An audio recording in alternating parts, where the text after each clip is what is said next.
فرمان آخری نبی صلی اللہ علیہ وسلم، جو شخص میری قبر کی زیارت کے لیے آئے اور میری زیارت کے سوا اس کا کوئی مقصد نہ ہو تو مجھ پر حق ہے کہ میں قیامت کے دن اس کی شفاعت کروں۔ صلو علی الحبیب صلی اللہ تعالی علیہ وسلم۔ درود پاک قرب نبی صلی اللہ علیہ وآلہ وسلم کا ذریعہ۔ حضور نبی کریم صلی اللہ علیہ وآلہ وسلم سے محبت ہی اصل ایمان ہے، اس کے بغیر ایمان مکمل نہیں ہوتا۔ آپ صلی اللہ علیہ وسلم پر درود و سلام پڑھنا محبت رسول صلی اللہ علیہ وسلم کی دلیل ہے۔ کثرت سے درود و سلام پڑھنے والے کو بروز قیامت رسول اللہ صلی اللہ علیہ وسلم کے قرب کی نعمت عطا کی جائے گی، کیونکہ رسول اللہ صلی اللہ علیہ وسلم نے فرمایا، قیامت کے دن میرے زیادہ قریب وہ ہوگا جو مجھ پر سب سے زیادہ درود پڑھے گا۔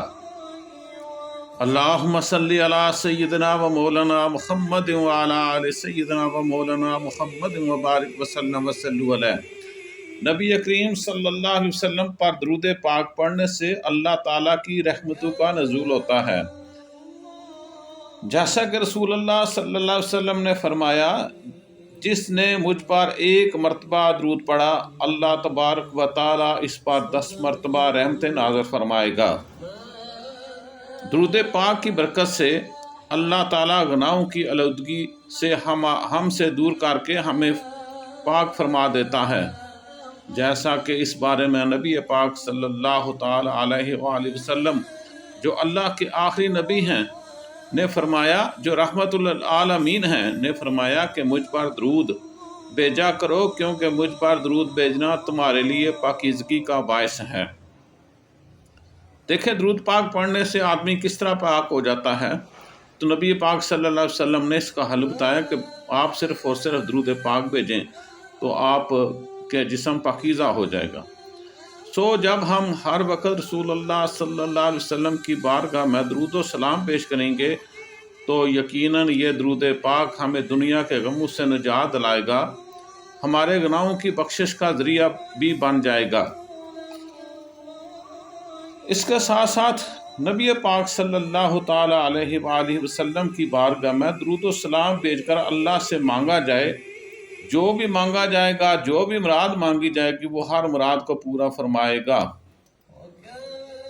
اے میرے مومن بھائیو، تو پھر نبی پاک صلی اللہ علیہ وسلم پر درود پاک کی کثرت کرو اور اپنی دلی مرادیں پوری کرو۔ اس لیے ہمیں چاہیے کہ ہم ہر وقت اپنی زبانوں کو رسول اللہ صلی اللہ تعالی علیہ وآلہ وسلم کے درود پاک سے تر رکھیں، تاکہ یہ درود پاک ہمیں رسول اللہ صلی اللہ علیہ وسلم کی محبت کی خیرات عطا فرمائے اور ہمیں دنیا و آخرت کے غموں سے نجات دلائے۔ آمین ثم آمین۔ صلی اللہ علی سیدنا محمد خاتم النبیین و نبی العظیم و علی آلہ و اصحابہ اجمعین۔ محمد صلی اللہ تعالی علیہ وآلہ وسلم پر درود پاک پڑھتے رہیں۔ درود پاک پڑھتے رہنے سے آب حیات ملے گا۔ محمد صلی اللہ علیہ وسلم درود و سلام آپ جتنا بھی پڑھ سکتے ہیں پڑھیں، آپ جون سا درود پاک پڑھنا چاہتے ہیں پڑھیں۔ سب سے مختصراً جو درود پاک ہے وہ ہے صلی اللہ علیہ وآلہ وسلم۔ یہ درود و سلام کی دعوت ہم آپ کو دیتے ہیں۔ درود پاک آپ پڑھتے رہیں، درود پاک آپ پڑھاتے رہیں۔ محمد صلی اللہ علیہ وآلہ وسلم یہ دعوت باقی کو بھی دیں اور اپنا نام جو ہے نبی پاک صلی اللہ علیہ وسلم درود پاک پڑھنے والوں کی فہرست میں شامل کریں۔ تو آپ جتنا بھی درود پاک پڑھ سکتے ہیں پڑھیں، تاکہ فرشتے جب بھی آپ کا نام نبی پاک صلی اللہ علیہ وسلم کی بارگاہ میں پیش کریں تو آپ کا نام درود پاک پڑھنے والوں میں شامل ہو۔ آمین ثم آمین۔